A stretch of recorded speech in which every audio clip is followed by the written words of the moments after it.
The Tale of Peter Rabbit by Beatrix Potter. Once upon a time there were 4 little rabbits, and their names were Flopsy, Mopsy, Cottontail, and Peter. They lived with their mother in a sandbank underneath the root of a very big fir tree. "Now, my dears," said old Mrs. Rabbit one morning, "you may go into the fields or down the lane, but don't go into Mr. McGregor's garden. Your father had an accident there. He was put in a pie by Mrs. McGregor. Now run along, and don't get into mischief. I'm going out." Then old Mrs. Rabbit took a basket and her umbrella and went through the wood to the baker's. She bought a loaf of brown bread and 5 currant buns. Flopsy, Mopsy, and Cottontail, who were good little bunnies, went down the lane to gather blackberries. But Peter, who was very naughty, ran straight away to Mr. McGregor's garden and squeezed under the gate. First he ate some lettuces and some French beans, and then he ate some radishes, and then, feeling rather sick, he went to look for some parsley. But round the end of a cucumber frame, whom should he meet but Mr. McGregor? Mr. McGregor was on his hands and knees planting out young cabbages, but he jumped up and ran after Peter, waving a rake and calling out, "Stop, thief!" Peter was most dreadfully frightened. He rushed all over the garden, for he had forgotten the way back to the gate. He lost one of his shoes among the cabbages and the other shoe amongst the potatoes. After losing them, he ran on 4 legs and went faster, so that I think he might have got away altogether if he had not unfortunately run into a gooseberry net and got caught by the large buttons on his jacket. It was a blue jacket with brass buttons, quite new. Peter gave himself up for lost and shed big tears, but his sobs were overheard by some friendly sparrows, who flew to him in great excitement and implored him to exert himself.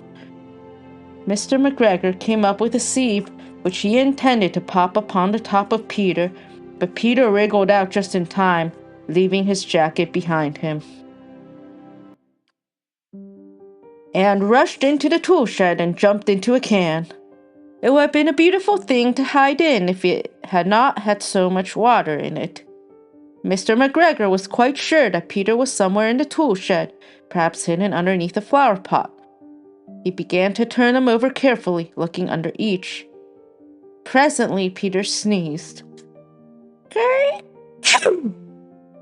Mr. McGregor was after him in no time, and tried to put his foot upon Peter, who jumped out of a window, upsetting 3 plants. The window was too small for Mr. McGregor, and he was tired of running after Peter. He went back to his work. Peter sat down to rest. He was out of breath and trembling with fright, and he had not the least idea which way to go. Also, he was very damp with sitting in that can. After a time, he began to wander about, going lippity-lippity, not very fast, and looking all around. He found a door in the wall, but it was locked, and there was no room for a fat little rabbit to squeeze underneath. An old mouse was running in and out over the doorstep, carrying peas and beans to her family in the wood. Peter asked her the way to the gate, but she had such a large pea in her mouth that she could not answer. She only shook her head at him. Peter began to cry. Then he tried to find his way straight across the garden, but he became more and more puzzled. Presently he came to a pond where Mr. McGregor filled his water cans. A white cat was staring at some goldfish. She sat very, very still, but now and then the tip of her tail twitched as if it were alive. Peter thought it best to go away without speaking to her. He had heard about cats from his cousin, little Benjamin Bunny.